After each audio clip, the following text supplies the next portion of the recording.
Howdy, YouTubers. You ever had that experience where you see something online and you're just like, you know what? I really shouldn't, but oh heck, for the price, why not? Well, this is it. This is the PChero Bluetooth headphone. If, as they say, if imitation is the sincerest form of flattery, they were trying to flatter the ATH M50X really hard. Saw this on Amazon when I was searching for aptX Bluetooth headphone. If you've been following the Bluetooth headphone thread on Hi-Fi, again, that's part of my quest. I've been looking for one forever. Still haven't quite found it yet, although the Sony MDR was a ZX770BN, comes pretty close. Plantronics were absolutely awesome, the Backbeat Pro, but the problem with those is that they are more on-ear than off-ears, but other than that, the sound quality was outstanding on those. It's just a shame about that, the fact that they were more on-ears than Circumaro. But anyway, without further ado, comes in this nondescript box, just has PChero. I'm assuming that that's PChero, not PChero. Yes, it's a made in China product, as is with most of our electronics nowadays. Getting this open. Got this flap here. And it has this little slip saying thank you. Some blurb about thank you very much for shopping with us, improving quality, blah blah, contact us with any issues. Within here is the PChero headphone. ATH M50X clone. You also have the instruction manual, a micro USB cable, and that is it. Darn it, no gum? Alright, sadly, can't read Chinese, don't know what that says, but underneath it says cool nice, which sadly is imprinted on the top of the headphone itself too. Cool nice.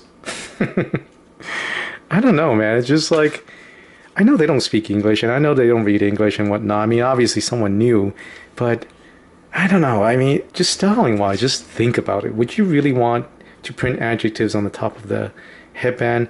It's almost like walking around with a t-shirt that has a label that says sexy on it. It's like, really? Come on. But I digress. Let me just get to this part first. So unfortunately, the instructions are in English, as if the cool nice didn't tip it off already, but you can manage on it. It's not too bad. The other side is the instructions in Chinese. And here we get to the main star of the show. I did just adjust the color temperature to match this. This is perhaps a little shade lighter than what I'm seeing in real life. Of course, this is under fluorescent lighting right now, so it's not as dramatic. But overall, the reason why I mainly got this was because it did look like the ATH M50X, which I am quite fond of. I recently just had a listen to it. My nephew got one.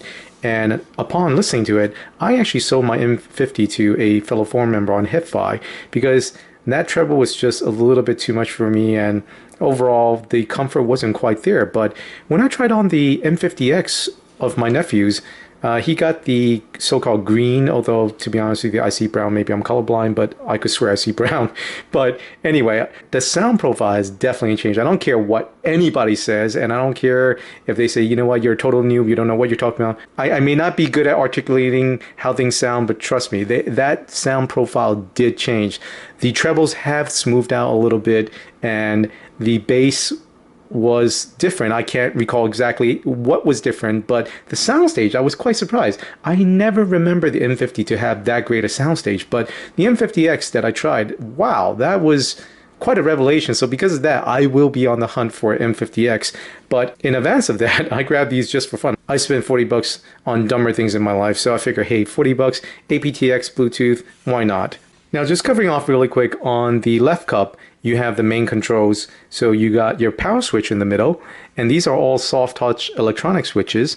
Then you have the, I guess, rewind, fast forward button, volume up, volume down, and a LED indicator over there. And on the bottom, you have the micro USB charging port. I assume this is the microphone. I'm not really sure. I'll check the instruction manual. But likewise, on the right cup, those are the microphone. And nothing but a V8-3. There you go again, cool nice. And based upon memory, these articulate pretty much exactly like the M50 would, that you could fold it up as you saw earlier. And the overall quality, well, I'm going to have to disclaim, you get what you pay for. So The clicking here is sloppy. No nice detents. It's just whatever. You'll be lucky if you could align both sides correctly. But overall, probably the first 2 or 3 notches right here, it's very slippery. So if you put it on, I assume once you have sufficient clamping force, it would prevent it from shifting by itself. But overall, not the greatest feeling. The plastic is, it does feel cheap. But on the other hand, though, it's a different kind of cheap that doesn't creak. Can't explain it, but even on the MDR ZX770BN, they did creak. Now, on here, this is actually, I don't know, I'm thinking it's aluminum. And then this is plastic here. So, that's overall very plasticky. I seriously doubt that that's real leather. It's probably, leather or fake leather or whatever, synthetic leather. But underneath here is a very thin foam padding. It's not memory foam. It's just some cheap, like foam that you would find stuff inside of a packaging. And over here, these are definitely not memory foam. They're just, standard foam as well. These cup size do look very similar to M50X. I could have sworn that the M50 was slightly larger. Again, it's been a while since I've had them, but again, based on recollection, I thought my ears actually fit within the M50 cups very comfortably at all. It's like it didn't touch at all. But as with my nephew's M50X and as with this pair, it just barely fits in here. So, most important question, how do they sound? They paired up very easily on my iPod, no issues at all. You press and you power it on, and do you see it blinking blue or red? Pair it up, synced very fast, no issues there.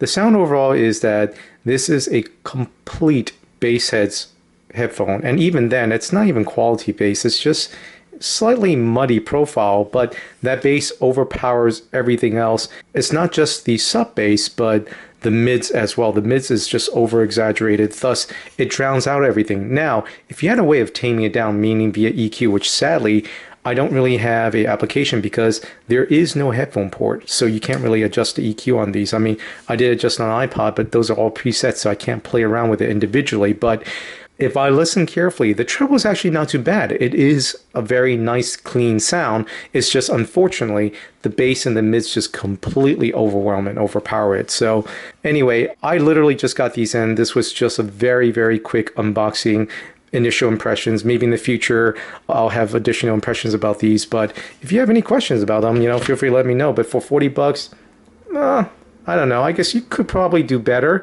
Maybe one of those Blue Deal turbines or something like that. I don't know how they sound, of course, but overall, these aren't too bad if you wanted to give them as a gift for a kid who doesn't really care, not a serious audiophile and perhaps a bass head.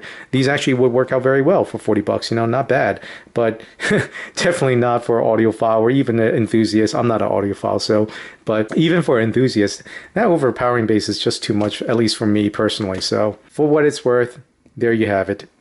Alright, I've just spent some more time playing around, like really playing around with these headphones, and unfortunately, sad to say, but these are a total failure. Well, that's a little harsh. They fail, period. First off, these buttons, the tactile feedback is nearly non-existent, so couple that with the fact that they are fairly small, oft times, it's on my head, I honestly can't tell. Like, I have to fumble around to figure out which button I'm pressing, first of all, number one. Number two, because it doesn't provide any tactile feedback, I just really can't tell whether I had any effect, because there is a slight delay, right? After I press like forward or backwards, forward or rewind or even volume up or down. Because of that delay, sometimes I often can't tell, and because of the fact there is no tactile feedback, I have to kind of press a little harder than normal, so that was irritating enough. Then the other issue is that it has a strange pairing mechanism.